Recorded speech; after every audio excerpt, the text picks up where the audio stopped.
Yeah, okay, you got the recording The on? recording's working now, thank you. I'm a member of the public. There are two members of the public here. Well, the District Councillor Jonathan Harris here, and I believe it's Neil Brownell also in the public gallery. Yeah, I've seen Neil's name pop up. And Mike Nice as well. Yeah. Okay, is recording going? Yeah, we're going. Okay. Okay. Good evening, ladies and gentlemen. Welcome to the July August meeting of the Parish Council. Just to remind everyone, the meeting is being recorded, and if we do have any power outages that affect the internet, we'll reconvene as soon as possible once it's sorted out. Peter, do you have any apologies? The apologies of absence have been received from James Collier, who's got his first aid stroke NHS commitments, Councillor Howarth, who I believe is away, and Councillor Francis Peacock has got work commitments. Okay, can I have a proposal to accept all the apologies, please?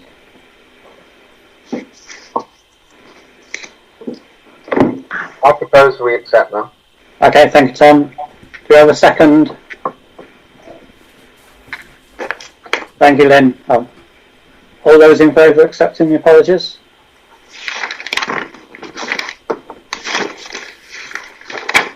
I think that's everyone.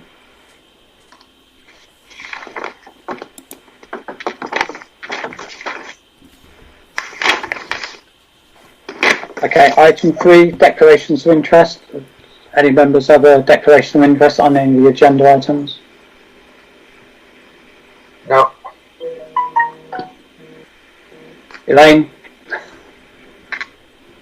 Yeah, the grant application. Okay, yeah.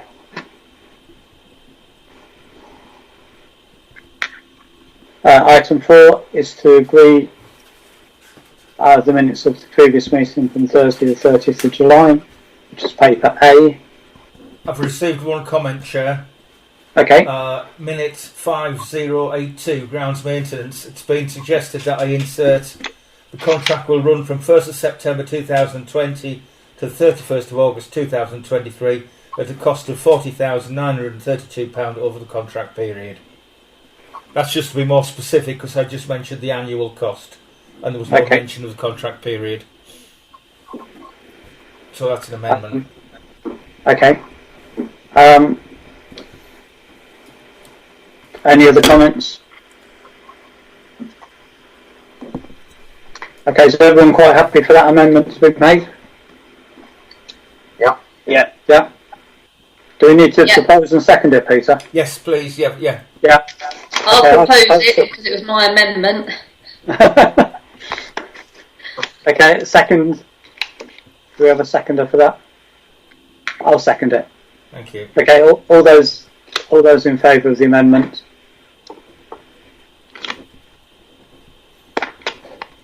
Yeah, that's everyone, I believe. Okay, thank you very much. Item 5 is the public open forum session.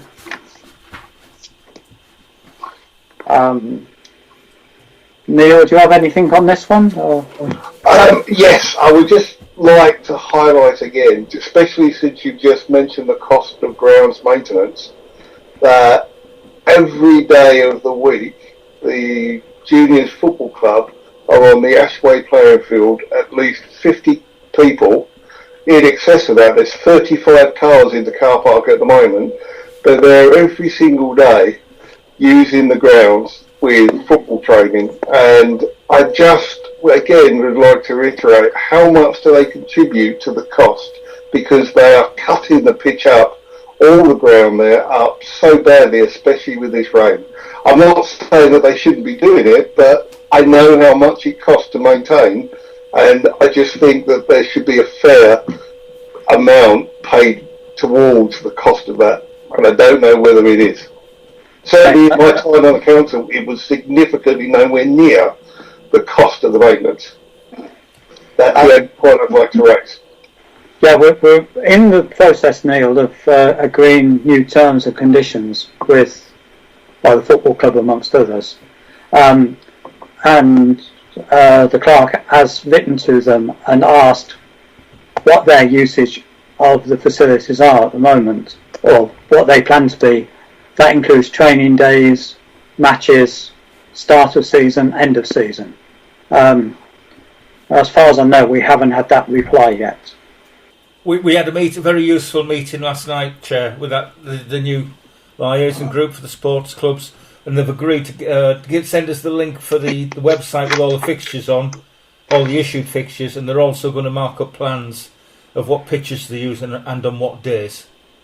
Okay. So does that include training as well? Yes. I have a question. Sorry, yes, Councillor Bird. Can I? Yeah. Yeah. I thought that the pitches had to be rested during August. Is that correct or not? There's certainly no policy, nothing written down. In fact, last night, I think they said the football season officially starts, I think early August, and it runs right through till May time. I think that's what they said in the meeting. Because that's what we were talking about, is nobody really knew when the football started and finished. And they clarified that, and the football season, as year on year, so gradually extended. The certainly start a lot earlier, and that's why we have trouble maintaining the pitches, because they don't really get that much rest. If they're playing till the end of May, by the time we get in June, there's not much rain. If we seed it, there may not be enough rain for it to take anywhere. And they're back on it 2 months later, which is 8-9 weeks. Yeah. Yeah, I was just going to make the comment that the training started a while ago back on St David's as well.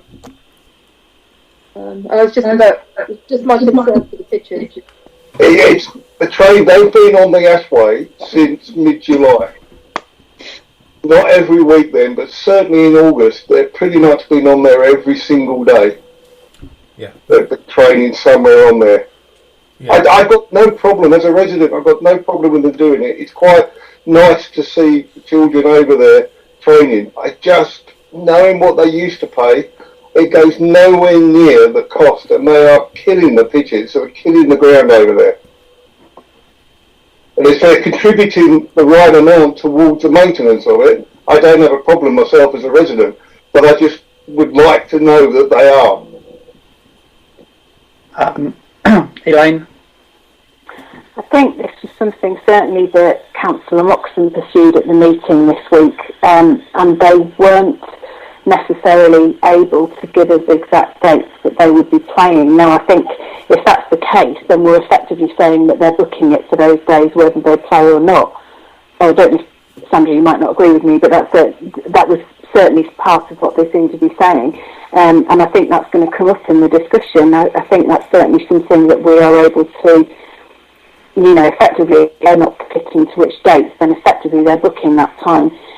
So if we look at a hour by hour or whatever we do, that's something that they're going to be, that may need to be considered, isn't it? So I think the meeting will be useful for exploring those ideas. Sandra?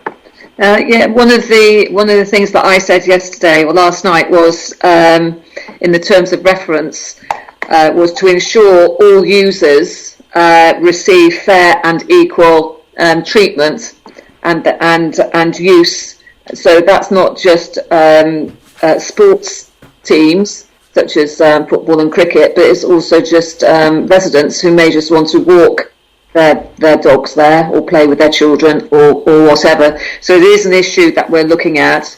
I believe that Rob Kelly is going to be sending the FA web link to the clerk so that we can come up with a schedule for the year. But they can only really give us 2 to 3 months at a time, which is better than nothing, because like any sport, be it cricket, be it tennis, our fixtures are cancelled due to weather.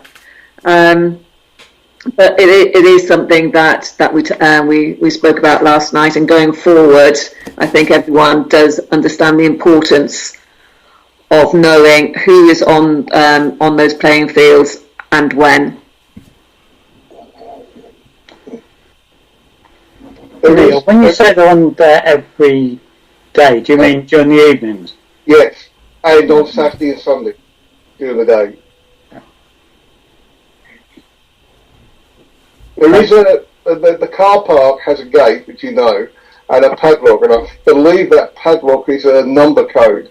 And I don't know how many people have got that code, but I'm pretty sure it's not in the control of certainly the parish council now.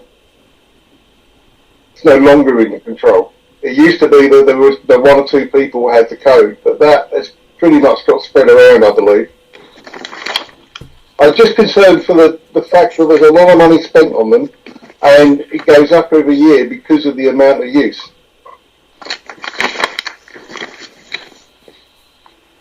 It is something we are trying to address, Neil, because we are aware of how much money is spent and the amount that the clubs pay.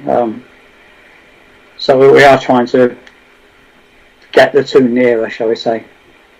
No, I appreciate that. All I want to do is raise it. I will continue to raise it, and it would be nice if it's possible to have the numbers published so that residents are aware of the contribution that's being made towards the upkeep, if that's possible. Okay. Well, it is possible because it's in the rolling budget, Chair. Yeah. And the rolling budget is a public document. Okay, thank you. it is, yeah. Sandra? Yeah. Now, I was going to say it is in the rolling budget. What we were told last night was that to expect that both playing fields will be used every Saturday, every Sunday, and the odd Wednesday, and that the season is from the 1st of September to the 31st of May. And the only exceptions for weekend play will be holidays. Now, I've understood that that training, pre-season training, starts in August. Now, that wasn't mentioned last night, but it has been mentioned in the past that there is a pre-season thing going on.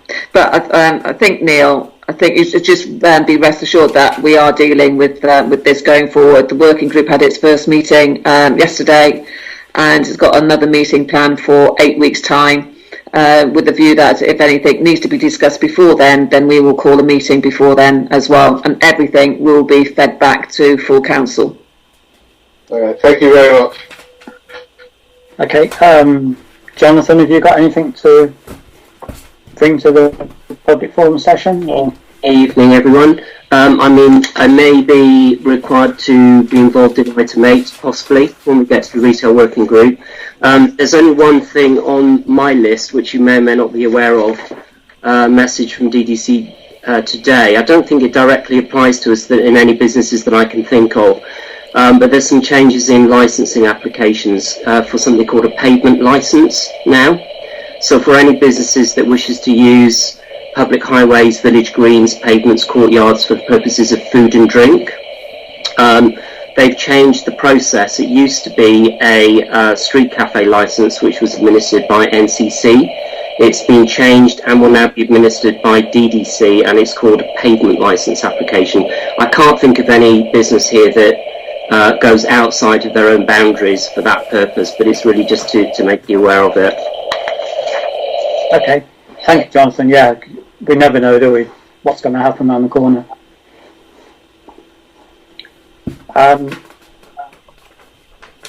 Any comments to make back to Jonathan there on that point? No. No? Okay, then. Thank you very much for that, Jonathan, and to you, Neil. Sorry?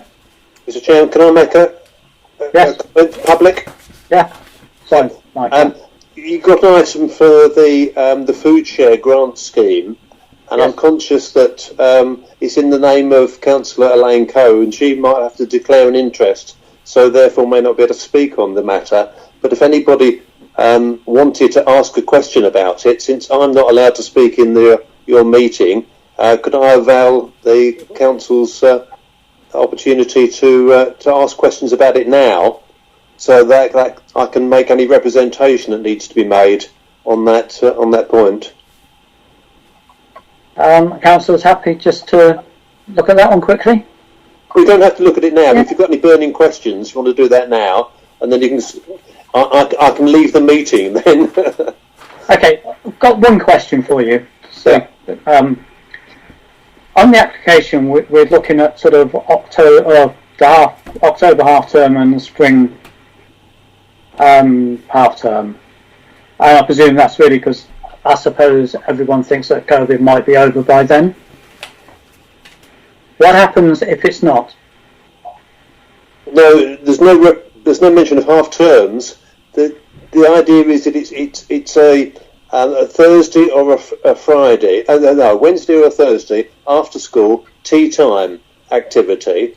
It would be running from the 16th or the 17th of September onwards, once a week. It's not during the half-term holidays. Oh, it was 2 periods of 10 weeks at a time.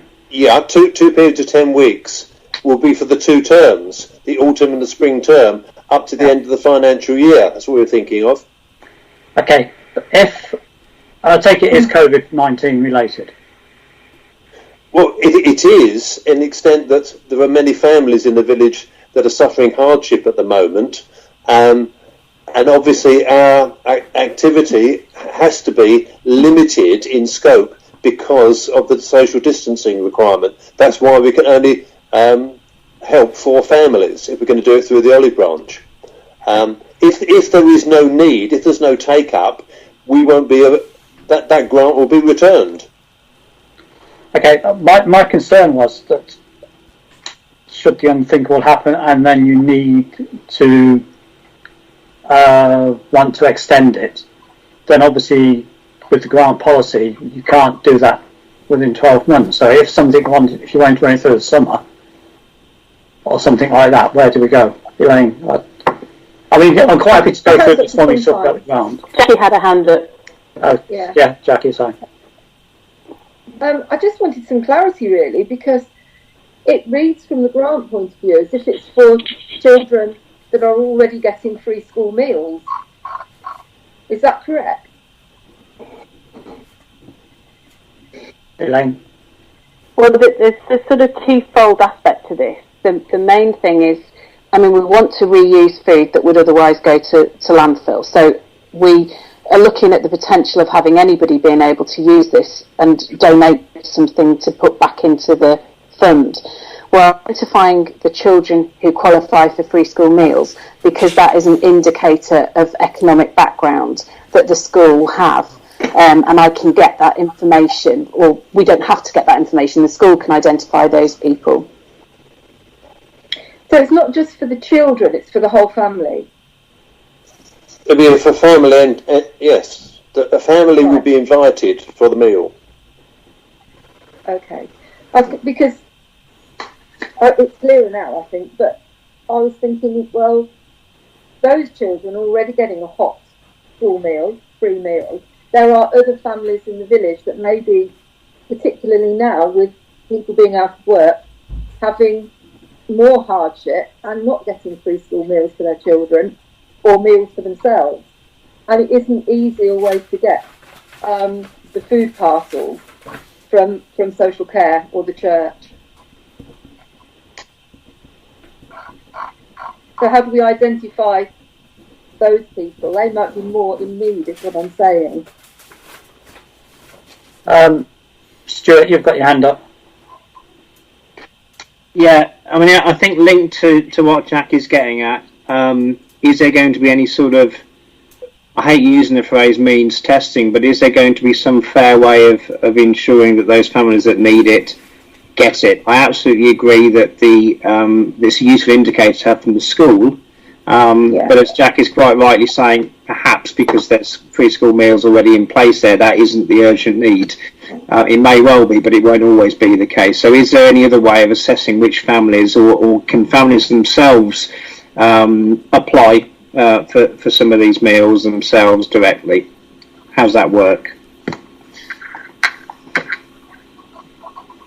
Okay. Can I answer that, Mike? Is that okay? I mean, I started planning this over a year ago, and the original vision was that families would self-identify. We'd invite literally everybody, that we could have, that would arrive, that would do it. The reason for any kind of restriction at the moment is because of the accommodation that we have within the Olive Branch, that we've had to restrict the numbers. And we really don't know what the response will be like. So we've had to have some way of targeting those so that we can run it from the start and we have somebody turning up. But yeah, ideally, we would like to be able to, get families to self-identify, for people to turn up if they need it. Essentially, we're taking baby steps on this, and the school is more readily able to identify families in need than we are as lay people. For example, the church regularly does food hampers for needy families in the village. This has happened at Christmas. It's happened during the COVID-19 shutdown. We've gone through the school because they will more efficiently and more intimately know the families concerned, and we have used them as an agent to identify the families. I think they can do it better than I can, or a layperson can. That's all. Can I respond to that? No, Jackie. I'll let Jackie go, and then I'll go after Jackie. Sure, thank you. Yeah. I can see where you're coming from, but what I'm saying is that it's all very well giving people a food parcel at Christmas, but if we have the means to give people a food parcel throughout the year, rather than cooking a hot meal for a select few people, you could open it wider, make it a food parcel for more vulnerable families. And there will be a lot in the village. And older people, there's people with disabilities in the village, with severe disabilities. So I was thinking, if it's the families that are getting already free school meals, they may not be the most needy. See what I'm saying? And do you want to make your point before Elaine comes back? No, Elaine can come back. Yeah, I agree, Jackie. There's lots and lots of people that we would like to identify. At the moment, though, we don't have a budget to go and buy food. That's not what it is. At the moment, what we're trying to do is do this on minimal cost. This is really a setup cost. I have literally no idea. The co-op has not, although the co-op nationally does this scheme, the co-op haven't done this scheme before in Brixworth. I do not know what food is going to be available, but we certainly couldn't provide that food to people in the village because it may be very little. But it could make a meal that people can share. I wouldn't want to give people who are struggling, we wouldn't want to give them food that was potentially out of date. We want to cook that food before it goes out of date in order that we can then share it. So, yeah, Jackie, you're right. At the moment, there's nothing to identify those people or find those people. But this is my first step in addressing that. This is why at the moment this is my project, but I'm looking at bringing in the church, and I'm looking at the moment just through a grant, but bringing in the parish council. Okay. Sandra, do you want to say anything? Right, so is this a food bank? I think we need to decide, is this a food bank? Wait. Is this a soup kitchen? Because if you're actually cooking the meals, then surely it's like it's equivalent to a soup kitchen. And did you say you've been in touch with the co-op to see, because as Jonathan and I know, because of the research that Jonathan has done, what's the number, Jonathan? Is it like 1 million meals a year or something? So they're vulnerable and needy? Yeah, something like that. So I mean, we need to tap into that if we've got all that yet. And so have they come back? Do you want to finish your questions? Yeah. Or do you want me to tell you that? Also, does this not link into possibly the emergency plan? Because I thought that the emergency plan was about identifying vulnerable people. Because I agree with Jackie in that the vulnerable children have been, thank goodness, have been identified, and that's why they get free school meals, and that's why there was a lot of concern. No, that doesn't work that way. Right, okay. I was just what I wanted to say is that what Jackie is saying is that there will be people in the village who will need identifying, and I just wondered what system is in place to identify that, or are you just expecting people? You're going to put something out on Facebook asking people to come forward? All we can deal with is 4 families at the moment. We're not trying to feed the whole village. We cannot do that. It's a pilot scheme to see whether it's viable and successful to use this food that will either go to landfill to feed 4 needy families once a week for a tea time meal. That's all it is. Unfortunately, the school meals scheme doesn't work like that. That isn't identified. People are invited to apply for the school meals scheme so they don't have to. So what I actually did was speak to the head and say, could you identify families for me? And she has. She doesn't tell me them. She's going to invite them. There's going to be no breach of data. So I gave that as an indicator because that's a nationally recognised indicator. However, if families don't apply for school meals, free school meals, they could be vulnerable anyway. But the head, as a person, knows those. So initially, that's who I'm contacting. I want to advertise this all over Facebook. I want everybody to come. What I'm scared of is that I have 50 people in the first week and we can't manage that. So ultimately, what this originally started off in my head, as I think I mentioned in the application, was that it was going to be a way of using the food to feed children in the holidays when free school meals weren't available for this holiday hunger scheme. That's what I wanted to set up this year, and unfortunately that didn't happen for obvious reasons.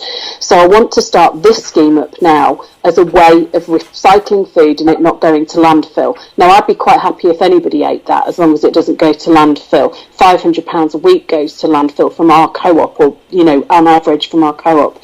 So I wanted to get them involved. The co-op have a national scheme, but we've identified, or they're allowing us to be the first group in the village that accesses the scheme nationally. So I'm starting that as of now. I've been in touch with them. I've been in touch with them nationally. I've got all the paperwork for that. So that's my original scheme for landfill, but to save the food from landfill. How do I identify people that are worth having it? Well, we don't, but I'm not going to be some moral judge of that. I'd like anybody to be that, but to invite people initially, because I've got to make this scheme a success to start with, and then potentially invite more people. I'll know more once I start. Ian, you had your hand up first. Thank you. Yes, I think it's a wonderful idea. I'm not personally going to get hung up on whether the most needy people are being targeted from day one. I don't think that's important. Needy people are going to be targeted, and as far as I'm concerned, that's the important thing. It's a fairly modest scheme to start with, and rightly so. I think the important thing is to get the thing running, see how it goes, give it a kickstart to get the whole thing working. Then obviously it would evolve, and maybe then more deserving people perhaps can be identified. But I think the important thing is not to get confused by getting the target right. Let's get the situation right. Let's get the project working. I'll certainly support that. Stuart? Thanks. Just coming back to your point, I think, Stephen, about the cost of the project and how long it runs for. If we're in no better position at the end of the spring term, it would be nice to know there's capacity to keep it running if it's working well. Is there any mileage in considering not just whether this is approved or not, but whether it's extended to the 12 months so that there is no issue then with having to reapply that? That's exactly what I was getting to, because I would hate for Elaine to come back in 6-7 months time and then we say, oh no, because you already applied once in 12 months. So it's really, do we want to consider having it a bit open-ended, shall we say, so that if the facility would be there if it needed extending. Okay. Elaine? Well, Jackie first, and then... Oh, sorry, it's a Jackie's hand. I was going to suggest that you increase the amount that you ask for, so that if the scheme takes off, you have the money there to keep it going. And if you follow the grant policy, if you don't use the money, you can hand it back. So I would suggest that you go for a larger amount of money. And that... this is me not knowing again, because it may be that we can get everything we want from the co-op, and also other places like Troops have offered us food with sort of fewer strings attached, if you like. Also, the co-op have invited me to then, on top of this, apply for a grant as well. So this is a setup scheme. This is a setup grant, if you know what I mean. It's not, because obviously we can't do the maintenance thing. So I hear what you're saying. I'd sort of like us eventually to be self-funding, and then if the council wants to be a part of that, as in, I don't know, as in some other way later on, that would be slightly different, I think. So it could become a project for Brixworth that the parish council supports if your pilot takes off. Yes, Yeah. yes. Yeah. We're inviting the council to become partners of this scheme, and hopefully there'll be other groups that'll be partnering it.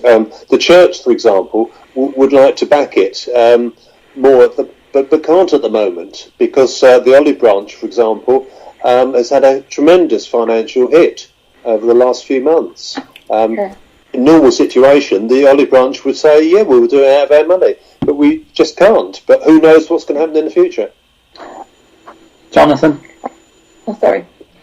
Yes, thank you, Chair. Elena and I have had the briefest of emails exchanges, but there is another angle to this, which is potentially tapping into the Good Neighbours scheme via Daventry DC as well. So, there is funding available that route also.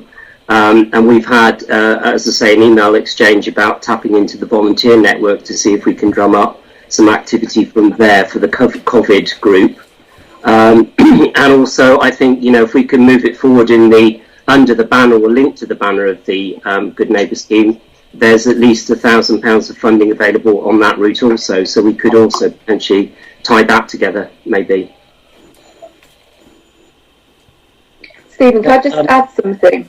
I just want to say I'm not against the scheme at all, but having a history of working with vulnerable adults, I immediately thought there are vulnerable adults here in Brixworth that have no access, whereas some children do. So I'm not against the scheme. I just wanted to make that clear. Okay. Okay. Do we want to come back to this after we've gone through the financial bits? Yes. So we know where we stand with the money side. Okay. Moving on to sort of finance. First point is consider the financial transactions, which is paper B.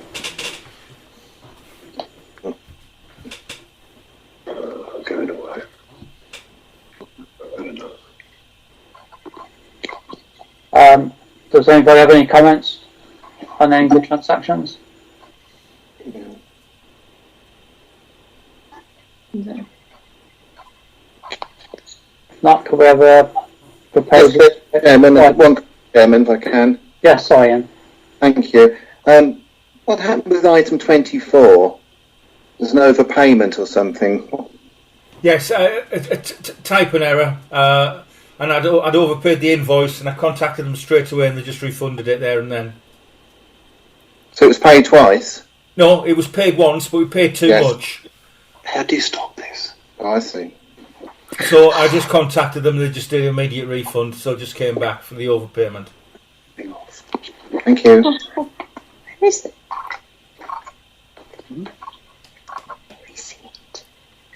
Any other comments or queries?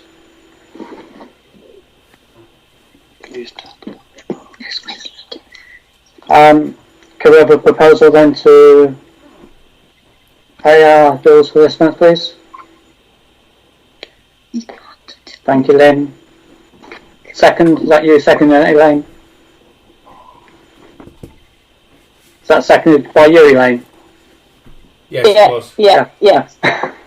All those in favour of paying our bills then, please? Oh, yeah. Yeah, that's everyone. Thank you very much.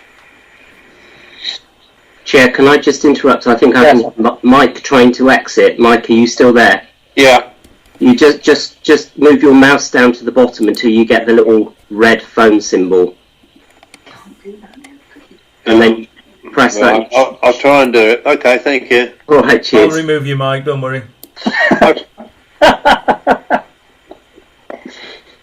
He's gone. It's gone.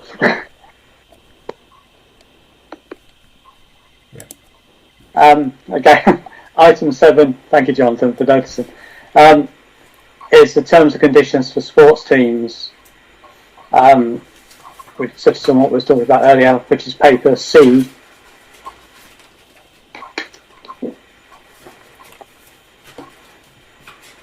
Chair, we discussed it last night. We've just got a few comments. I don't know if you want me to go through with them.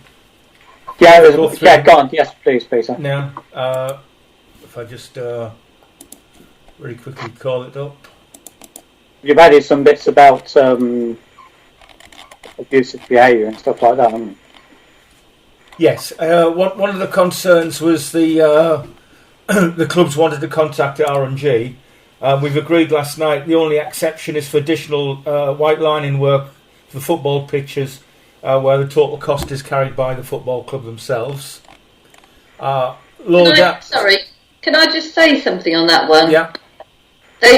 R&G haven't done the white lining in the right place, so I don't know if that's because the topographical map is wrong or the information they've been given is wrong, but apparently they haven't done it in the right place.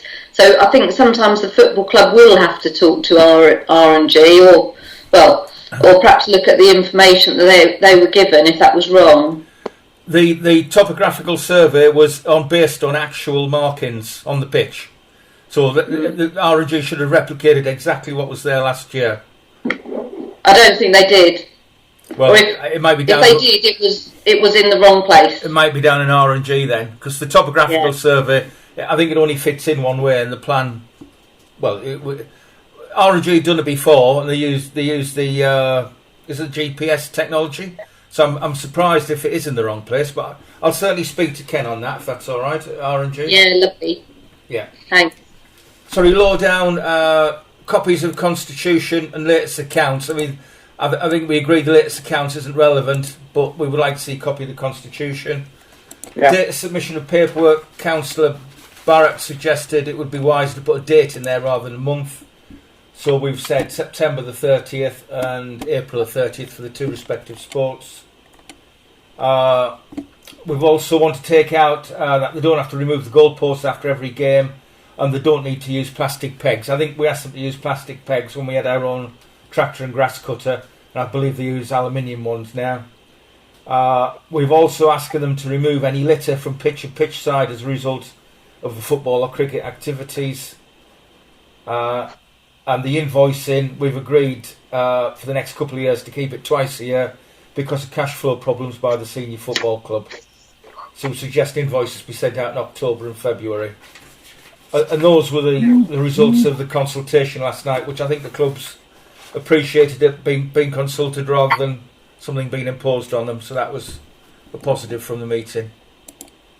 Yeah, I'm a bit concerned about the clubs contacting R&G direct, I must admit. The only reason that is, Chair, is because there were things going on, like there was additional work being put in, and basically it's parish council land, parish council contractor, and parish council negotiated terms. And I was finding out from R&G that they were speaking to them about quotes for the parish council. Yeah, it's a bit sort of. I'd rather everything, I suppose, effectively come through you, so that we can see if there's any cost implications to the council. Really, I would hate us to be in a position where suddenly we get an invoice from R&G and we know nothing about it. The only thing they said they would do is if in the winter they didn't have the volunteers to white line the pitches, they'd ask R&G to do an extra fill-in white lining, which they'd ask for a separate invoice to them direct.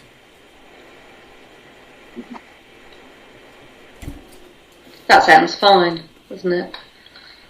Well, I thought that was the compromise. Provided not putting extra pictures in and moving the goals and whatever else, which is the concern. But if it's just because there's a shortage of volunteers and the backfilling capacity, then I think that's probably okay. Any other councillors have any thoughts on that? Oh. Sorry, Lynn, yeah. Yeah, well, I've just been through. I went through the T's and C's, and I've just picked up on a few things. Point 1 on the Ashway T's and C's. It's got about floodlights, but there aren't any. And point 4, it mentions St David's as well when it's supposed to be the Ashway T's and C's. Yeah, it's probably because I've copied one across to the other to work with. Yeah. Yeah. But it needs to come out. Yes. And then there's a bit that says council, but everywhere else it says parish council. So it's just a bit of consistency. Right. Yeah. And then point 7, I didn't understand the sentence. Breach of conditions. Brixworth Parish Council, starting Brixworth Council. Yeah, that's a typo. Yeah. Yeah, I thought so. Brixworth Parish Council will discuss any issues that have been raised. Yeah. That was all. Other than that, I thought it was very, very reasonable. And the clubs are happy with it as well. Yeah. Just a quick one. There's a tiny little thing. Liaison, spelled on section 1 of both, I think. Just might want to check the spelling of that. Yeah, that's fine. Thank you. Oh, sorry. On the St David's one, because we're doing both of them, aren't we? Yeah. There's something about the electrical certificate. That's for... I believe the electricity comes from Central Sports. Jackie, you might be able to answer that one. I can, and it doesn't for the floodlights. That was set up by Nigel Eldred. I said to Simon he needs to speak to Nigel. Oh, he has? It's on a meter, and it's separate to the electricity that the sports club pays for.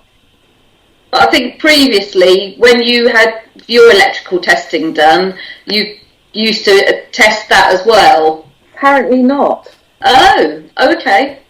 That's what Nigel said. He's spoken to Nigel. Okay. Would you like for somebody to get them tested, please, Lynn, or speak to your husband? Well, they need to be tested. When do you get yours tested, Jackie? Can you get him to do that as well? They've been done recently because we had a whole new lighting system put into the club before lockdown. So okay. They've been all right. It would be sensible to get them done together, even if you back charge the football club. Well, it wouldn't be this year now. Yeah. They have to be a responsibility. Yeah.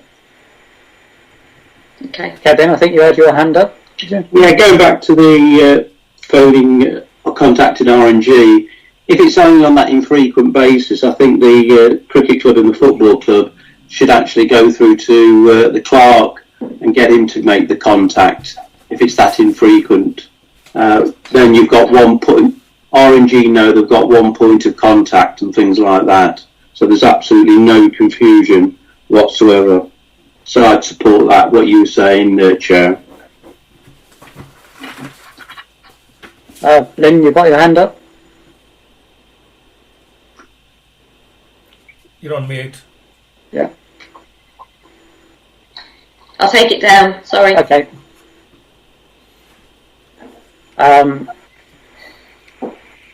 The only thing, just on the test certificates, you might ask Simon or the football club to check on the frequency of testing on the floodlights. That may be different to the testing required for the community, for the sports centre. I'll ask him to check that. Yeah. Elaine? I think one of the things is that I agree. I thought everything should come back. Any requests to RNG should be made through the clerk to avoid any confusion. But one of the things that was mentioned in the meeting on Tuesday was, I think it was the cricket club said they already used RNG themselves for their work. So they did have communication with RNG because they already had communication with RNG. So there was an implication that that was where some of the communication was coming from. But Do R&G maintain the cricket square for the cricket club? No. No. No, but they use R&G for the Northampton Road ground, I think. Ah, right, okay. Yeah.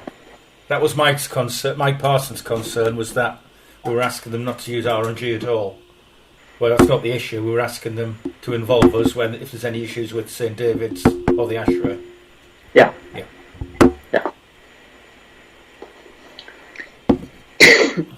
Are there any other comments? Okay. Just going back then to the point on the contact. Do we as a parish council accept the note that's been made in the terms and conditions, or do we want everything that's come through the clerk? I would rather everything come through the clerk, so I would like to propose that we ask everything to come through the clerk and not for the football or the cricket club to make representation to R&G with regards to St David's or the Ashway. Do we have a seconder for that? Yeah.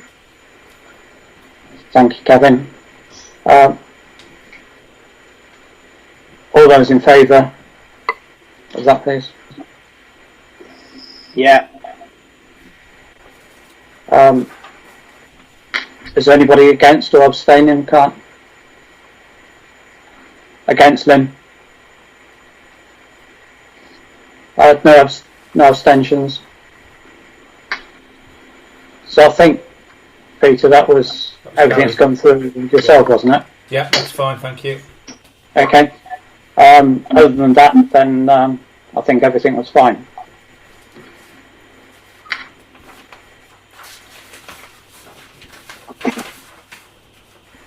Item 8 is the retail working group, which is paper D. There's an update on that.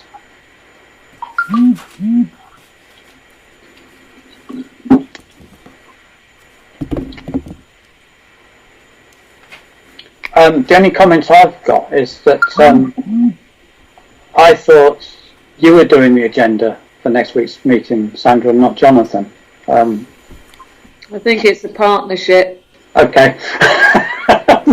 Joint liability. I think because we still haven't heard from the co-op at all, but they are talking to Jonathan. It's clearly they like Jonathan. They don't like us. So I think it makes sense. I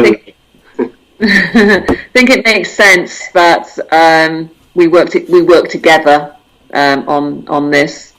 Yeah, I would echo that. I don't see it as my meeting. I see it as our meeting, clearly. So Peter and I have had a bit of an exchange already about some thoughts. I haven't been able to get back to Sandra. Sorry for that, Sandra. Hope you accept my apology. I've been away for a few days. But yes, I see that as us agreeing together, not just me. Okay. Any other comments from anybody else?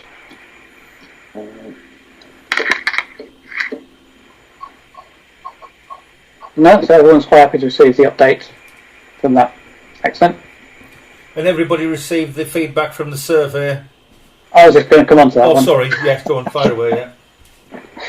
Yeah, Peter sent out this afternoon the results to date from the post on Facebook.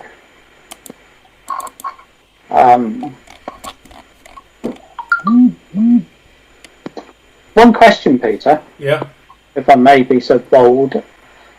Do we know how many people voted for each of the segments? Because it's a bit hard to tell. I mean, obviously...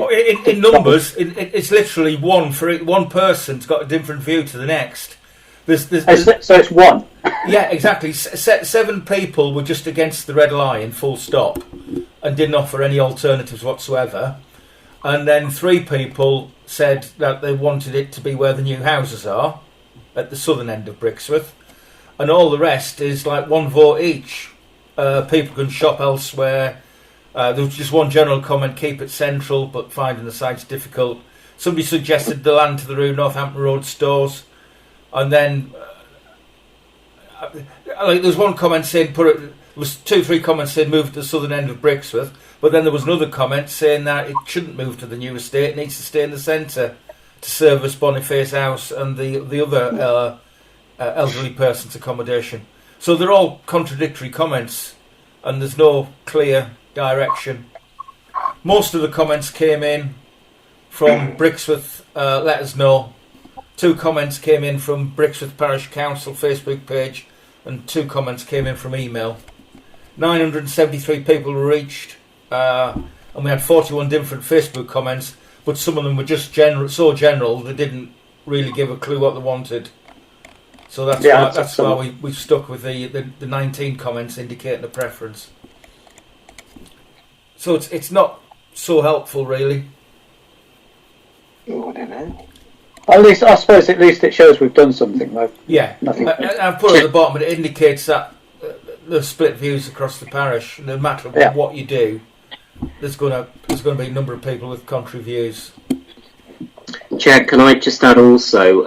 Yes, Francis. We've been running our summer survey, which is an annualised thing, and we've had around 88 responses to that, largely through Brixworth Let Us Know.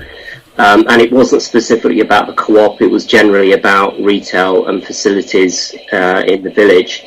And around 29 of those people were most concerned about parking issues. So the highest percentage was about parking. That seemed to be the number one issue that people were concerned about.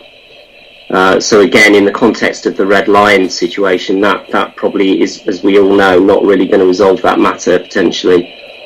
So there's another layer of information that we can put into the mix for that discussion next week. Yeah, I think we've had umpteen complaints about parking in the village on several occasions that we've discussed, and with Daventry as well. So yeah, I suppose we'll wait and see how we get on next week. Sorry, Elaine. Yeah.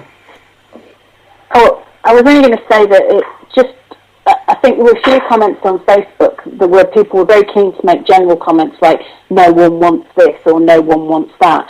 I think what we've demonstrated is that actually there is no clear picture. Yes, it means you can't please anybody, but you know we've done what we can to acknowledge that you can't please, well, let's say anybody rather than everybody. Yeah, I suppose it was really what we thought, wasn't it?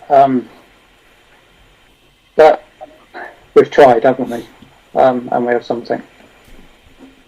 Lynn? You're on mute. Have we really got a sort of representative of the demographic of the town, of the village? Because not everyone's on Facebook or website or email, and I don't know. I think a lot of the older people might have who like to just walk to the co-op might have a view, but they won't be represented in the survey that we've done.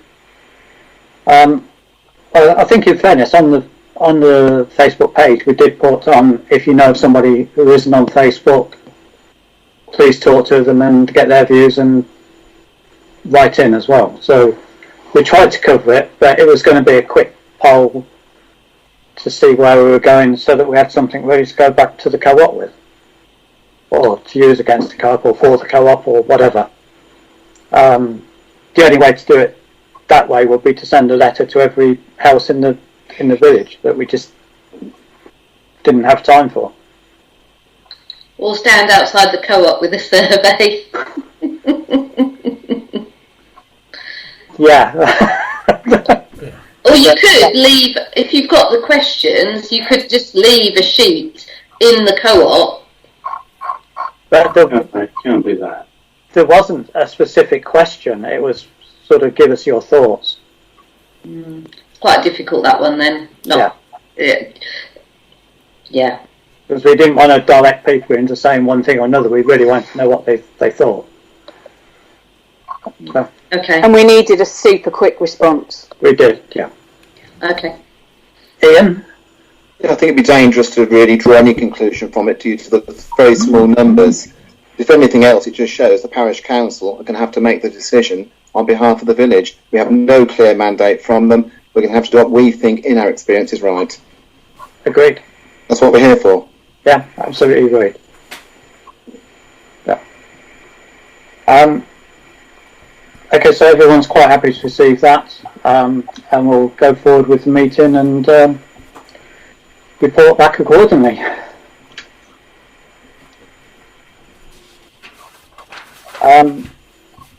Item 9 is specialist services. To consider the appointment of a specialist company to deliver the parish council section 106 schemes as paper E.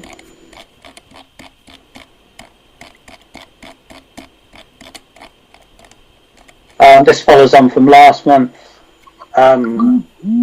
where we've been back and asked companies to exclude the site visits, which company B and C have done. Company A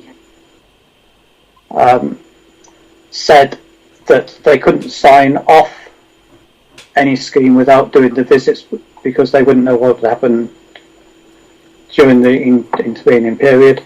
But what they have done is to reduce their fee to 5.5%. Was that company A, Stephen, or was that one of the That was other company ones? A. Right, okay. Yeah?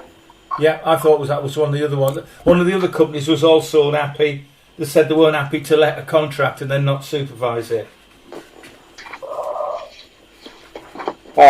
I've got the quotes here.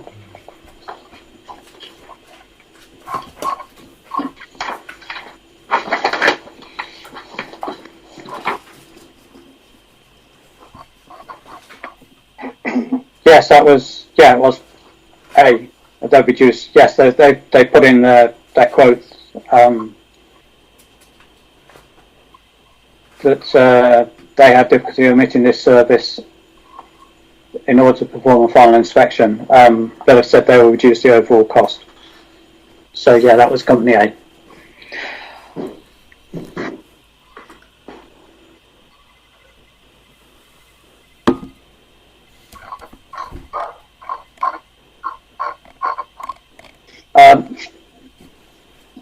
So that are the figures that have come back following last week's meeting.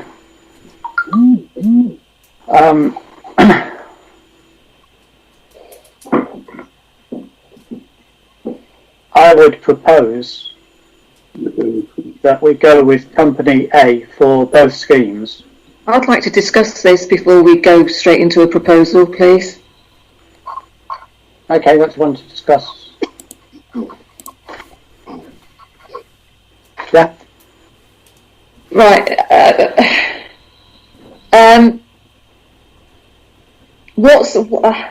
At what financial point do we have to actually go out to tender? Because this is a large amount of money. We need to get agreement from Daventry first that they approve the Section 106 schemes. No, I'm talking tender for this so-called specialist service. You don't need tenders. Specialist services is exempt in the financial regs. Okay. You tender for the work, but you don't need to tender for the... I mean, in theory, what we've done is equivalent to a tender anyway. Yeah, we've invited 3 proposals. 3 proposals independent of each other, and they've all submitted their chosen rates. But as a councillor, I haven't seen the detail. All I've got in front of me are 3 numbers. I don't know what they're offering for those 3 numbers. And also ESPO is they carry out this sort of stuff, don't they? Lynn, do you know anything about ESPO? Lynn, please. For sporting facilities, yeah, they do. I don't think ESPO provide QS services. Fairly sure they don't. Are you on about the framework agreement? I think, yeah. When I've gone on to ESPO, they have supervised sporting stuff? I think I would rather have all the information. I'm not happy that we're making a decision with just numbers in front of us. We don't know what the specification you gave each company was. We don't know a lot at all. And there is, ESPO, I think, deserves a bit of an investigation. Because I'm really not happy, even though it's Section 106 money. I'm really not happy in spending this on this sort of service if it's not necessary. Last time we went through what everybody was going to do and what we wanted them to omit, which was the site inspections. That was the only thing we wanted to omit from their quotations. At that time, no mention was ever made of ESPO or going out to anybody else. So we've gone back out to the 3 people or the 3 companies who submitted the quotations in the first place. And they've come back with their revised proposals. But I'm not even sure that they're value for money. I mean, yeah, how did we decide on those 3 companies? Well, I think Lynn gave us the names of some of them. They were sort of people people I knew who could do the schemes. So people that you've worked with before, you've asked them to quote for this work. People that you've worked with. Some companies I've actually worked with, so I know they can do the work. I've got no allegiance to any of the companies because obviously I've never worked for them. It was companies who could do the schemes. One was based in Kettering, one Market Harbour, and one I think is in Nottingham. So I think it's, if you open up Yellow Pages and you go out to 50 or 60 people, where do you go then? I mean, we're in grave danger of just going backwards with this scheme, to be quite honest. To be honest with you, the 4 proposals have only just gone to Daventry, or been looked at this week by Daventry. We don't need to make a decision. There's no urgency to make a decision.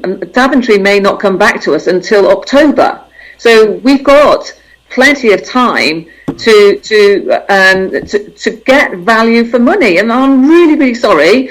I'm going to be really boring here, but £17,000 is 4 pieces of equipment, and it's a lot of money. And I would like to see. I mean, I'm quite happy to do it myself. No, yeah, Sandra, you couldn't do it I'm still talking. I'm still talking.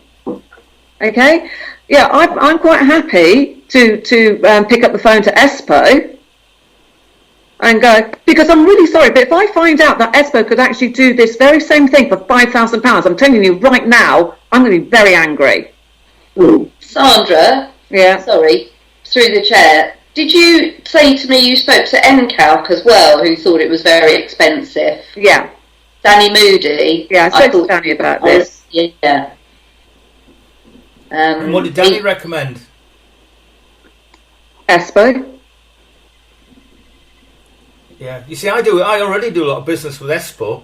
I mean, we did the van and everything through ESPO. Yeah. I wasn't aware that they did survey work. Complete new one on me. Well, can you just allow maybe Lynn and I to contact ESPO and see whether there is any. Well, I can't even think of the. Well, I can send to you what we'd agreed to send out to the others, price-wise, and then you can, if you want, I'm quite happy if you contact ESPO and see if they do that sort of work. But I think they'll just sub it anyway. Obviously, ESPO don't do it; they're just a buying consortium. They'll just sub it, and I'm more than happy to send out the full reports that we received to justify the 3 prices. Yeah. I mean, they're a bit the more glitzy documents rather than. I mean, there's an A4 sheet with the price on it. Yeah. But obviously, I've just extracted the bottom line. Yeah. But I can share that. You're right, Sandra. There isn't a rush because we've got at least 1 month, if not 2 months. Yeah. Tom, and then Ian. Thank you. Was there a selection criteria set on the inquiry that went out?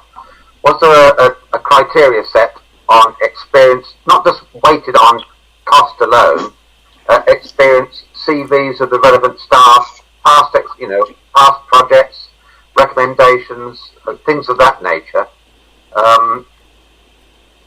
How was it determined, other than the lowest price? I mean, normally you sometimes weight the criteria which people are responding to, and not necessarily the cost of it is the deciding factor. So under normal competition rules, you'd break down their response and weight their responses, and it will spit out the winner, so to speak. Yeah, we didn't do, or we didn't. So say this. In the documents we sent out, we never said they were going to be weighted, which is what you're saying, isn't it? Okay, can I ask you this question? Sorry to interrupt you, Chair. Was there an opportunity, or do you think there's any merit in these companies making a presentation to the parish council, and that prior to doing so, we collectively have a set standard questions and then mark their responses? Just a 10-minute presentation on their offer and their ability to undertake the work and their experience on such matters, and that way, as a council, collectively, we could arrive at a sort of collective decision. It's just a suggestion. Okay, just sort of going back to what you said originally, they all submitted with their quotations their experience, people who are involved with the projects, and they were all sort of more than capable of doing that. They've all listed sort of projects that they carried out or have carried out in the past, ones they're doing now. So, on that respect, yeah. If we wanted to go down the route of having a presentation, then fine, yeah. I'm not quite sure how we do that at the moment, but do it via Zoom, can't you? Yeah, we could do it by Zoom. That would be the only way of doing it, or Teams or whatever. Whether we'd want all council members involved in that, I don't know, but it's something we could look at. Yeah. Ian, you were next. Yeah, this idea of firms giving us a sales pitch, as it were, is what we did do, according to my memory, when we developed St David's play area in the first place. Firms came, gave us various plans, and gave a talk to us to put us in the picture. The point I was going to make, though, mostly was if we did decide just to look at these three firms, if we're going to change our mind, there's a 6-month rule we've got to think about. Yeah. Yeah. I should point out we did invite about 6 or 7 firms originally, and only 3 responded, because we asked for experience in halls and village halls, school halls and village halls for the community centre job, and we asked for experience in playgrounds and Moogers for the St David's job. And as I say, 3 came back, and then we asked 3 to resubmit again following the last council meeting. Right. So that's the reason we're down to 3. But we did have a longer list at the beginning, and they didn't pursue it. Sandra?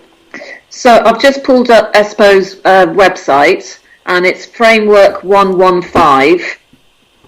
This ESPO framework offers customers a quick, simple and competitive route to purchase the design, supply, delivery, installation and maintenance of a fantastic range of outdoor playground equipment, outdoor fitness equipment and sports services and facilities, including traditional and innovative play equipment for school and public play areas, natural play areas, sand and water play, water jet play areas, Moogers, skate parks, blah, blah, blah, blah, blah, blah, blah, blah. That's for ESPO. Yeah, but that's not supervision of the works, is it? That's the supply and fit of kit. Yeah, but what I can do is, because obviously they've got some sort of experience, or whether it's, you know, I'm just conscious of how busy you are, Peter. Yeah. And I think, you know, I'm sure with Lynn as an experienced clerk, the three of us can work together on this, and just get value for money. I definitely think we should work a little bit harder on getting some value for money. I don't think ESPO would cover the indoor play, but I think it would cover the outdoor. Yeah. I think our issue has always been about the Mooga rather than the library regeneration, hasn't it? Yeah.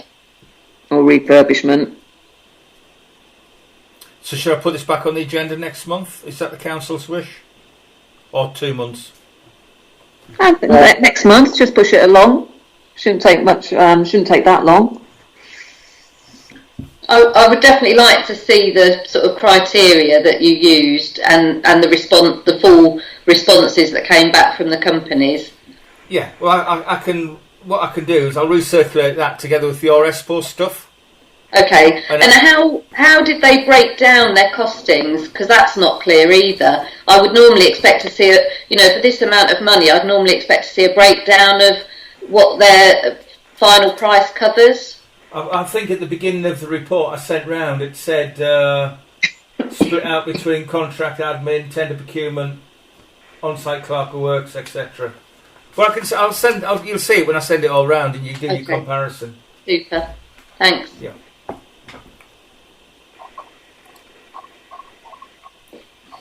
Okay, so then defer that for a period of time. What we're going to do, Chairman, about the council who said they're willing to contact ESPO, are we going to authorise that, or are we going to say put it on the back burner until we get more information? Well, I think if Peter can send out the information first, so people have a chance to digest what we've had, I think is a good starting point.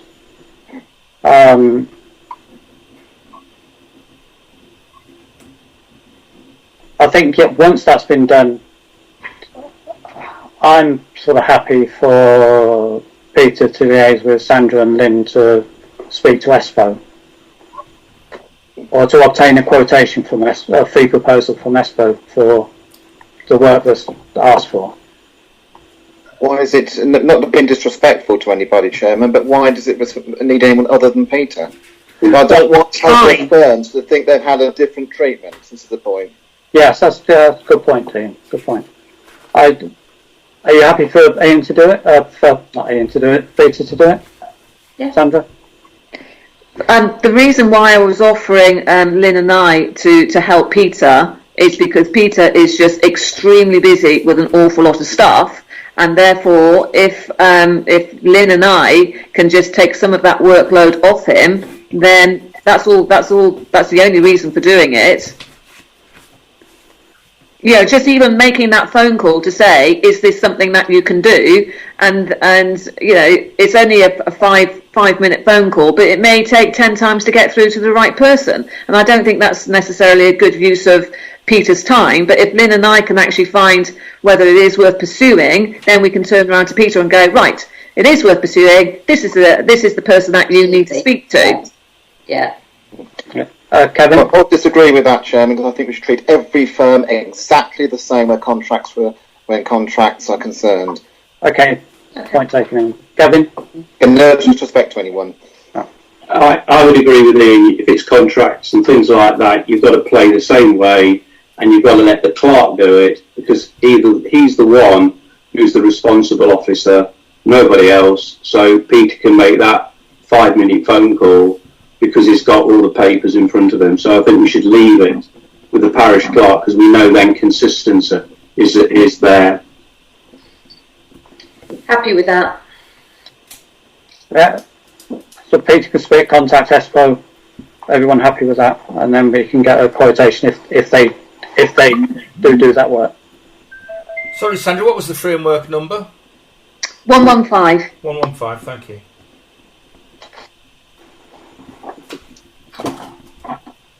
Is everyone quite happy with that now? Yeah. Yeah.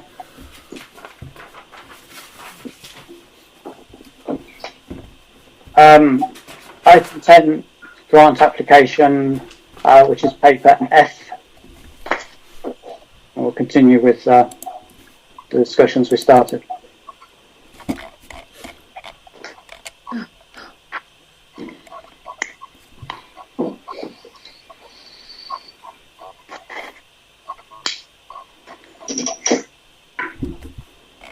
Elaine, do you want to just run us through this again, just to remind everybody?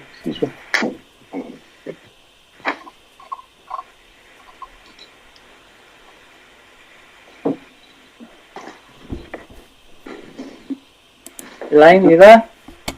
Yes, sorry, it didn't unmute. I think I said quite a bit of it before, that the original idea of the project was what you might call a holiday hunger project. In other words, to feed kids who normally get free school meals. Actually, I didn't think of saying that to you, Jackie, before, because that was part of the original idea from the project, was, to fill in the holiday hunger. That didn't happen this year for obvious reasons, that school meals were paid for in the holidays because of COVID. So the project was originally meant to get set off before July and run over the summer holidays for free school meals. So the twofold aim of it, or I suppose the prime aim of it, is to use the food from the village, the co-op, to stop it going into landfill. I was given the figure of £500 a week. I'm not sure that's directly from the co-op, but that was being wasted. So to use that food to create a meal to share with the community. Yes.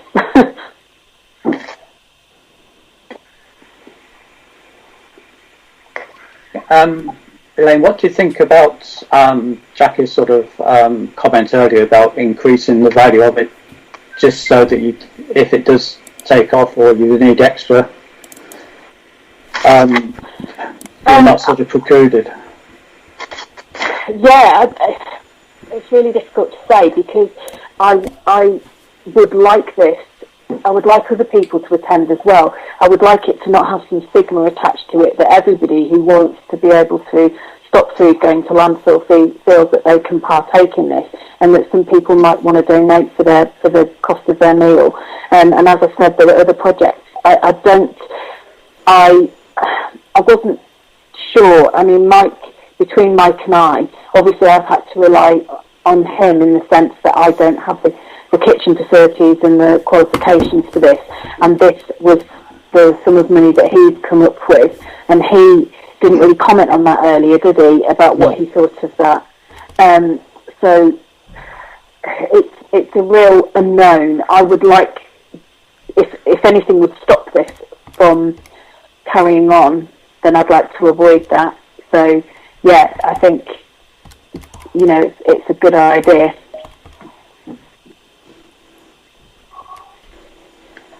Does anybody else have any comments? No. Yeah.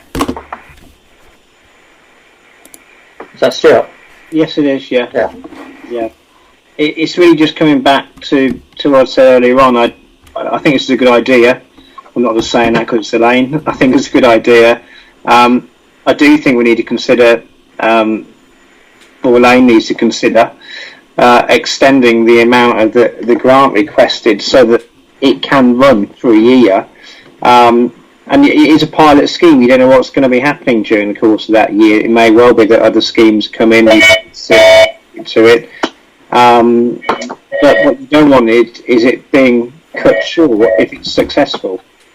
So I would be happy to endorse it. I think my suggestion would be that there's a further request to cover the year rather than just until the end of the spring term.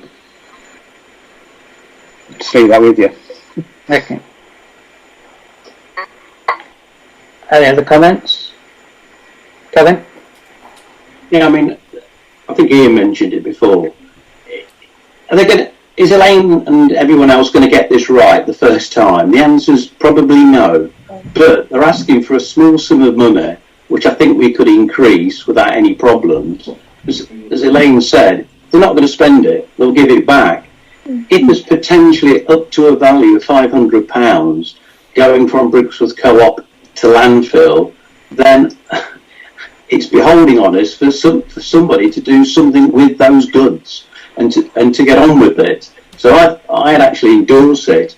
And whether it's for families or what have you, let's see how it goes. Let them do it, and let's just be positive, shall we? And do that. So instead of being £280, I don't know. I'm open to offers, as the saying goes. Make it 500, or make it another 180 on top to cover 3 terms, or something like that. But can we just do it, please, to stop all that amount of food going to waste? Thank you, Chair. Thank you, and through you, Chair, thank you to Kevin. I think that the 3 terms is a good idea, because I've still got the plan. I would like to extend the summer holiday scheme to be a different scheme again, with the children's holiday hunger. Like I said, and that would sort of cover things are different in the summer, is what I was trying to say. And I think it was Jackie who pointed out quite rightly that if it doesn't get spent, it has to be given back anyway. So that's easy enough to do. Yeah. Stuart, have you got your hand up, or is that still from last time? No, sorry, I forgot to take it down. Okay. I think it's a well worth scheme to support. I think I would like to propose that we sort of double the amount and offer grants of up to £560. And as Elaine said, if it's not spent, it will be returned as per our grant application. In the meantime, we could then look, when we're looking at budgets, to see if it's something that Brixworth Parish Council wants to support going forward as a long-term thing. So I would like to propose that we support it and offer a grant of up to £560.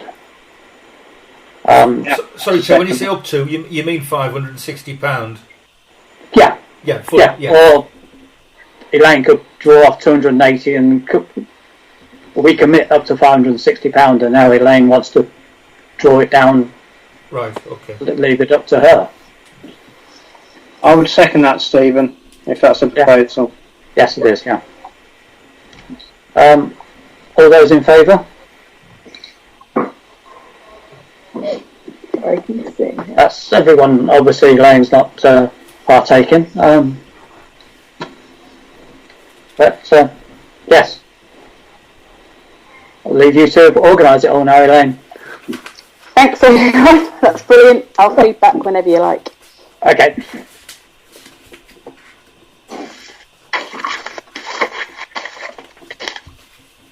Item 11 is village projects.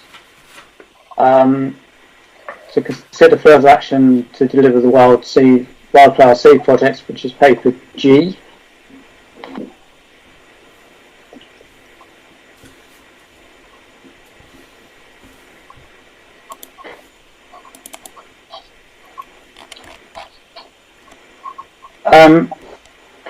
We're just waiting for the licences now, aren't we, Peter? Yes, but I think they're going to need planting in September. So I'd like to work on the assumption. I've chased them again this week. It'd be nice to work on the assumption that we're going to get the licence. Yeah. Otherwise, we'll miss the window. One thing, just quickly, on the Northampton Road site, which is the new estate. Obviously, Barrett's are maintaining that at the moment. Are we going to cause problems by going ahead doing that? Because if I understand it correctly, Barrett's are down to maintain all the areas within their site. And it's probably not adopted yet anyway.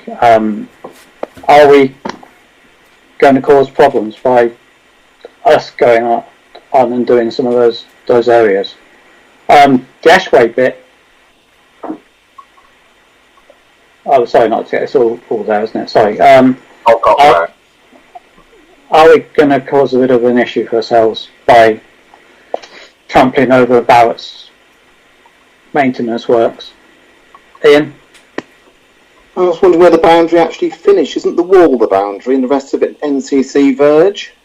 If so, an NCC licence sure will overrule everything. Yeah, I don't know. I don't know where their boundary finishes, to be quite honest. I would have thought out between the wall and the road would have been highways. It verge. It used to be verge and presumably still is. Yes. That was my only sort of comment, just to make sure that we were not going to... So the other site I thought might be nice for wildflowers, maybe Millennium Gardens. I thought if we planted poppies in there, look quite nice with that Tommy there as well. And it's obviously our land, so we can do what we want there. I've actually got some poppy seeds here at home that we've not used, if you want any poppy seeds.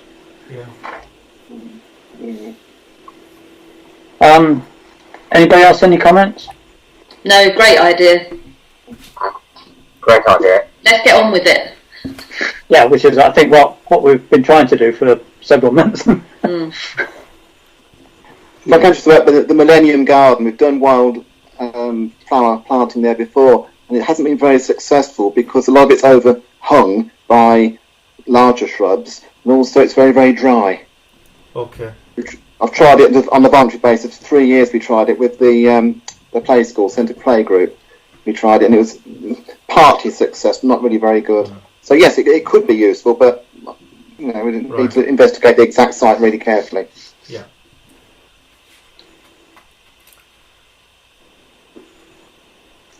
Have we got a figure that we've agreed to spend on the seeds, or do we need to propose that now? Well, I mean, we've got a budget. I don't think the seeds will be that expensive. I think, reading that Clark's Forum, most Clark's buying them from Rigby Taylor, which is the reputable national company. So that'll just be the normal retail price. And then we can use, or we could certainly ask R&G if they could provide the resource to do it. And they usually do it at a day rate of about £24 an hour, or in the region of £24 an hour. I would suggest that we delegate it to the clerk then. We did talk about using, we did talk about using voluntary labour, but I think in the current circumstances with risk assessments and everything else, I don't think you can do that. We'd spend 5 times as much doing the paperwork. Yeah, I agreed. Yeah. I would propose that we proceed with it and ask R&G to carry out the seeding at the day rate that we've agreed. Peter purchases the seeds from the reputable supplier. Yeah. And we do our best to get it done in September. And is that Olcott Road as well, Chair, or is that just Northampton Road? Both. Okay. Both. Yeah.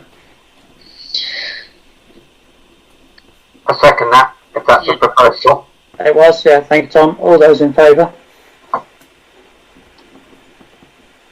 That's everybody. Thank you very much. Thank you.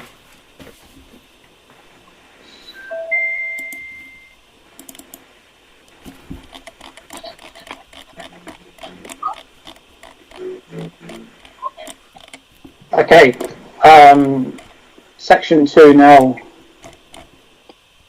Oh, sorry.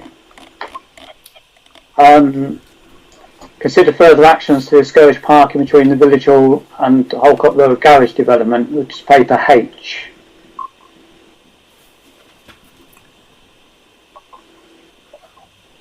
Can I just say this was originally put forward by Gabriel Leeming, who's very sadly passed away recently. Yes. I hadn't realised he'd passed away, which is a bit bad since I live opposite him. Yeah, I only picked it up through a comment on Facebook. Yeah. Yeah, same as me. Yeah. Oh, how sad. Yeah. Terrible. A nice gentleman. Very sad. Yeah.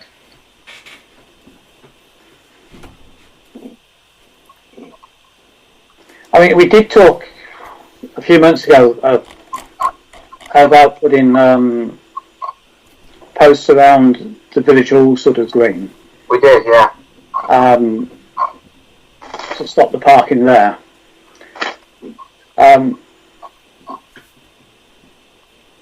If we're now going to sort of put wildflower seeds in the other areas, is that going to help with that, or is that just going to just get trashed as well, I suppose? Can I just say, Chair, you notice in front of Bartlett's Well, they've put dragon's teeth along the back edge of footpath to protect that grass area? I hadn't noticed that, Tom, I must be honest. No, I noticed they'd sort of put posts up. I hadn't noticed the yeah, that's the common expression of it all, isn't it? It's called, yeah. The generic name is dragon's teeth. A series of posts to prevent unauthorised parking. Yeah.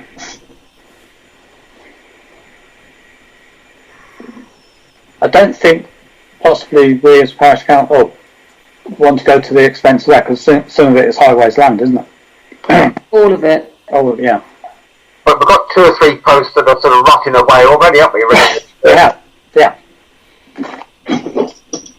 I thought the idea was to consider something more sustainable, but to restrict parking in there. It was, I think. We keep talking about this. I'm not quite sure where we've gone with the conversation. Mm. I mean, we did talk about some plastic posts, didn't we?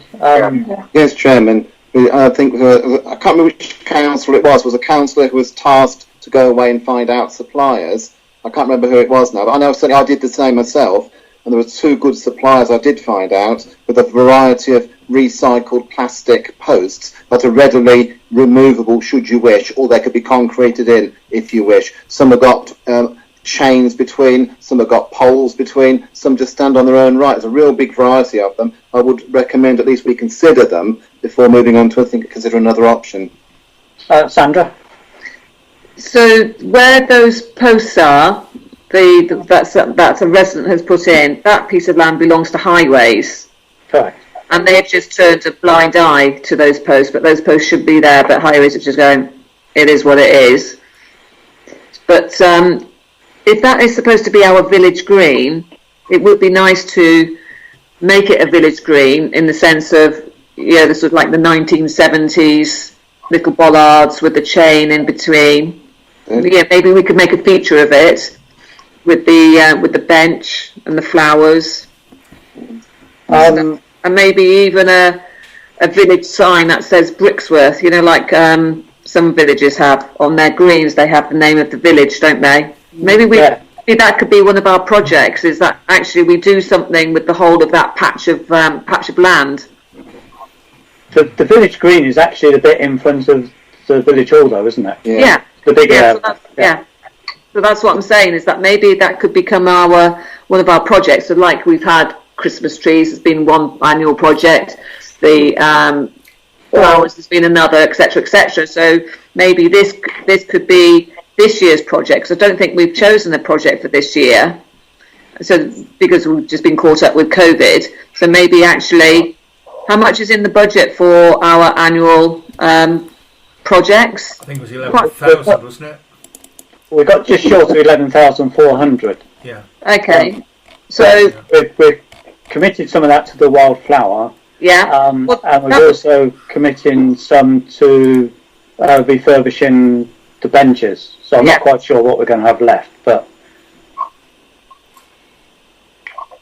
So some of that money has been allocated to the wildflowers. Yeah. And if we're going to put the wildflowers in that area, then do you know what I mean? I'm just wondering whether we could just make it a nicer project and just to protect that area. Yeah, because I mean we'd also talked about where the benches are going back. Yeah. To put paving underneath them and sort of slabs up to it, so you're not walking through the mud or the wildflowers.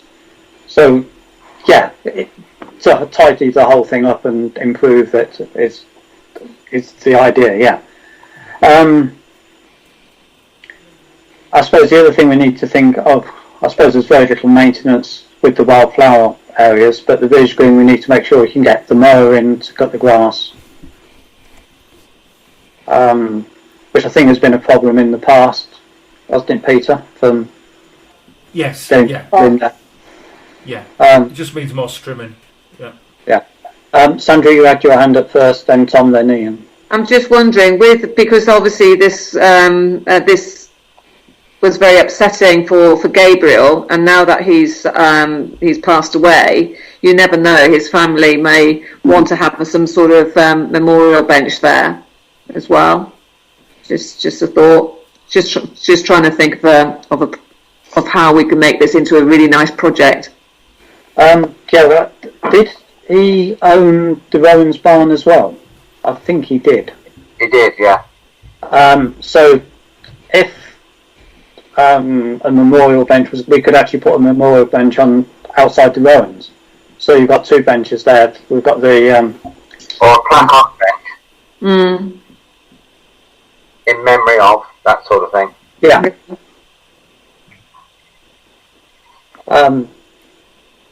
Who was next? Was it Tom or Ian? I can't remember now. I think. Okay. Yeah. Just a quick thought. I don't know if this helps, ladies and gentlemen. I'm quite happy to sketch up some proposals and submit them to you for your vetting, consideration and constructive comments on how to interpret this area into something that's more attractive that fulfills that criteria. That'd be good, Tom. That'll be very good, Tom. I think we'd all second that, wouldn't we? Free of charge, of course. Oh yeah, yeah. Not 6%. Have a fat 0.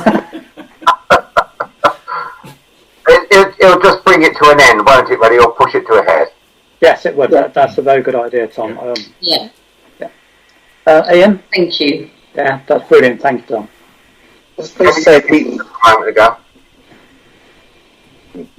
if we do plant the wildflowers, it's going to cut down the ad hoc parking accommodation that's sometimes used when Village Hall has a large event on. And I'm concerned they're going to possibly start parking on the village green again. I'm wondering whether putting posts around should... They weren't. Well, there we are. But I did wonder whether putting posts round should be perhaps a first step, irrespective of what we're going to do later, and even possibly extending that to in front of the wildflower area as well, because the last thing we want is vehicles parking on the wildflower area. I think that's what Tom was looking to do, all of those areas, Ian. I'm happy to do that. I'm happy. I'm going to kick around a few ideas so that you guys can provide your critique on it. It's a good start. Good start. Kevin? Yeah, I think it probably has just been said, but if Ian's got 2 or 3 companies which supply those plastic posts or variations, and that's given to Tom, we can work out a cost pretty quickly, I would think, Tom, about doing that. So if it could be done as well, we could perhaps jump at a pace, shall we say, and have some figures ready about doing certain things for next time. Yeah, easy peasy. Thank you, Tom. Thank you, Chair. Yeah. Is everyone quite happy with those proposals to move the scheme forward? Yeah. Yeah. Well, I don't think we need to have a vote on that one, do we, Peter? Just No, because we'll just carry it forward. Should I just put on the agenda for the next meeting, Councillor Mitchell? You have some time or 2 months? Please, yeah. Okay.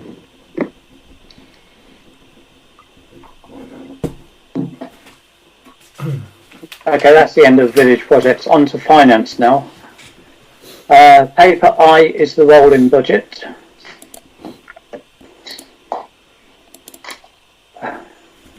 Everyone quite happy to receive that?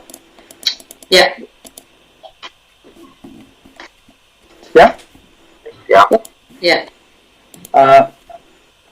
Paper J is the bank reconciliation. Again, everyone quite happy with that one? Lynn? I've just got a query on the amount of money in the account. Haven't we done a risk assessment on the because it's way above the what's covered by the FSC, and you could possibly put some into a 35-day account or even a 1-year interest account. I mean, it doesn't get you a lot, but it just spreads the risk a bit. Yeah, I mean, I can put it on the agenda for the next finance meeting, and we can look at doing that. Well, if you do that, look at Hampshire Trust Bank. They've got an excellent rating, and they were doing a reasonable rate for their 1 year account, and Nationwide, a sort of a local one for doing the instant, the 35-day account and an instant access deposit account. It's purely to spread the risk. I mean, I know it's pretty minimal, but yeah, we can look at that. Yeah. Okay. Paper K is a list of reserves and the Section 106 monies.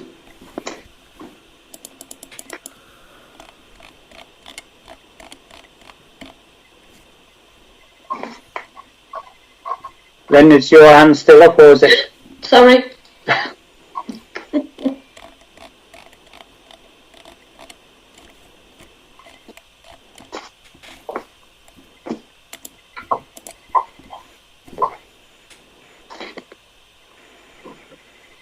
Any comments on that one at all? No. Okay. Moving on to item 13, community safety. Point 1 is the crime data, which is paper L.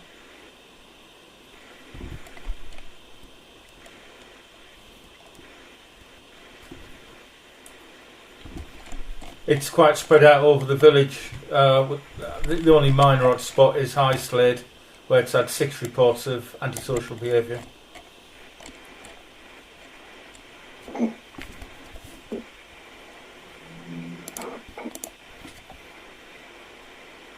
Everyone quite happy to see that? Yeah. Yeah. And paper M is the speed indicator device. Peter, just a question, just for sort of clarification. Yeah. The figures, are they an average of the 4 weeks, or are they the total for the 4 weeks? Total for the 4 weeks, yeah. The total, right. Yes. Yeah. I should really, to be honest, validate it just to make sure I should go out for an hour and do a count just to make sure that it's working properly. Just be good practice every now and again to check the figures, I think. Yeah, the easiest one would be sort of between 1 and 2 in the morning. Yeah. It's just some of the figures sometimes look really high, and I think we just need to check them every now and again. Yeah, I mean, they've said, haven't they, that rainfall can affect it at times, but yes, yeah. Everyone quite happy to set the traffic account? Yeah.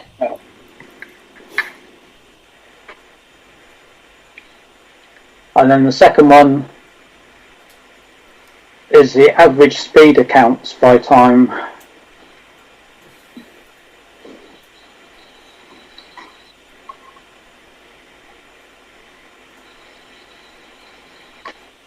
I mean, Monday seems to be the worst. Obviously, everybody wanted to get back to work and come home, I suppose.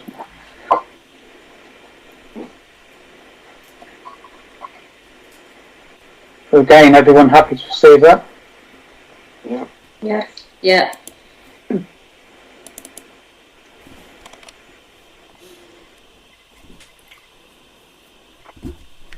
Okay, item 14 is planning.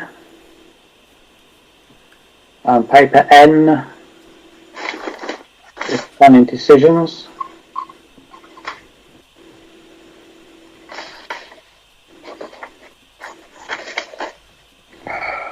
Everyone happy with that one? Yeah. Yes. Yeah. Paper O is the minutes of Monday, the 22nd of June.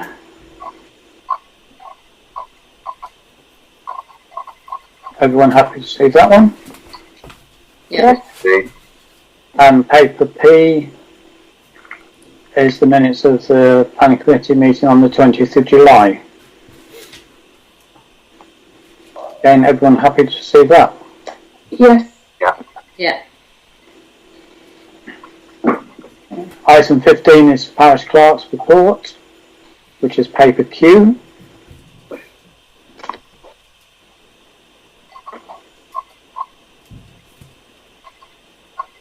Does anybody have any questions, or everyone happy with that? I have a question. Yeah.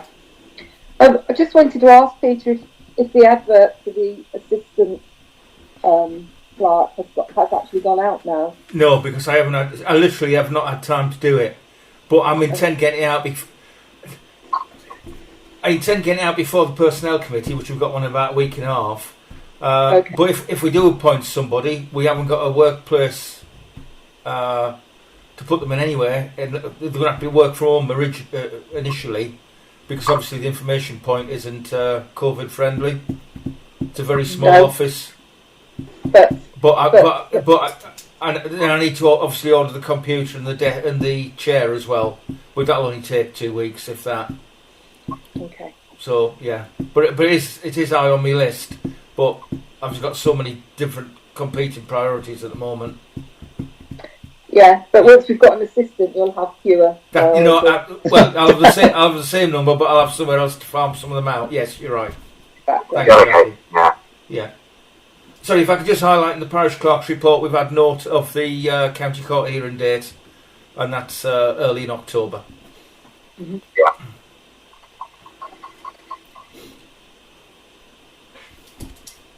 Everyone quite happy to receive that? Could I just ask one question, Chairman, if I could, please? Yes, Ian, yeah. A little bit concerned about the fence on Foxhill Crescent leading on to the recreation ground that seems to have been vandalised or destroyed for quite a long length. If it's just vandalism, I'm not happy, but at least I can rest in my bed tonight quite, at ease. Only there's the big horse fair coming up this weekend at Wellingborough. And Is that your Western, isn't it? Yeah, that's right. Yeah. That's right, yeah. And many places, such as Sywell Aerodrome, are closing down completely for the weekend, cancelling all their events and everything. Obviously, with the making sure that people don't set up pitch on their premises. I was just wondering and hoping that perhaps what happened to us is just vandalism rather than someone preparing the way to graze their horses and everything else. Yes, good point. I'll speak to Mark tomorrow to see if we can put something there. Either so they length of rope or something to signify it's not. Yeah. They've got to break something to get in or remove something to get in. Then you can get them out. Or a couple if it's easy access straight in, you can't get them out. Yeah. Or a couple of concrete curbs, we could just drop them down, or a sleeper. Yeah. I might be completely wrong, but I did wonder. Yeah. Whether the two events were connected. That's fine, thank you. Yeah. Okay, thank you, Ian.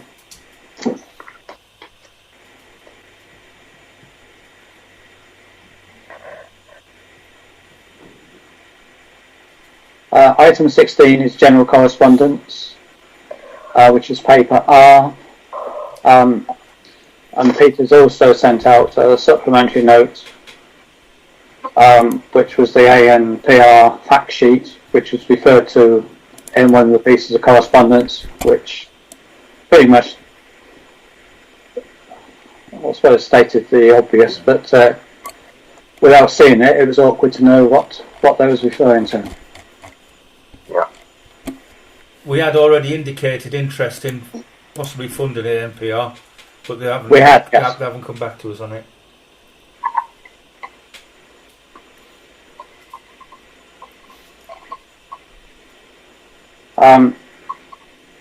Item 17 is dates for future meetings. Media Communications 9th of September, Planning Committee 14th of September, and Council 24th of September. Do we need to do 18 and 19, Peter? No, we don't. There's nothing Okay. new other than the date. Chairman? Yes? I have some information about 18, but you might want to go into private session before I say it. Okay. Cheery bye. Sandra, Peter, I'll be in touch tomorrow. Yeah, that'd be great. Thanks, Cheers. Jonathan. Thanks very much. Take indeed. care. Cheers. Bye, Jonathan.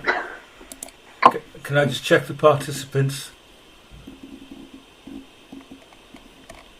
Yeah, there's nobody there. Yeah. Okay, well, we'll do it correctly. Yeah. I propose that we consider the exclusion of press and public for the following item due to the confidential nature. Do I have a second for that? Thank you, Elaine. All those in favour? Yeah. Yeah, that's everyone. Thank you very much. Recording turned off, Peter? Yeah, I can do that now. If you just give me a second. Yeah, we're back up and running. Okay, just to note that we have received an update on legal matters and we await further communications.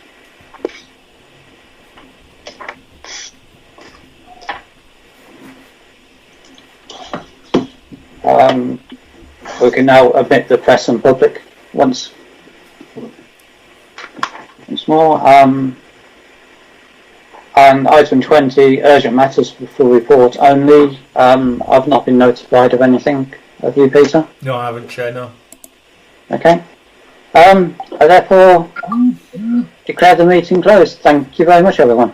Thank you, Chair. Thank you. Thank you. Bye. Bye. Bye. Bye.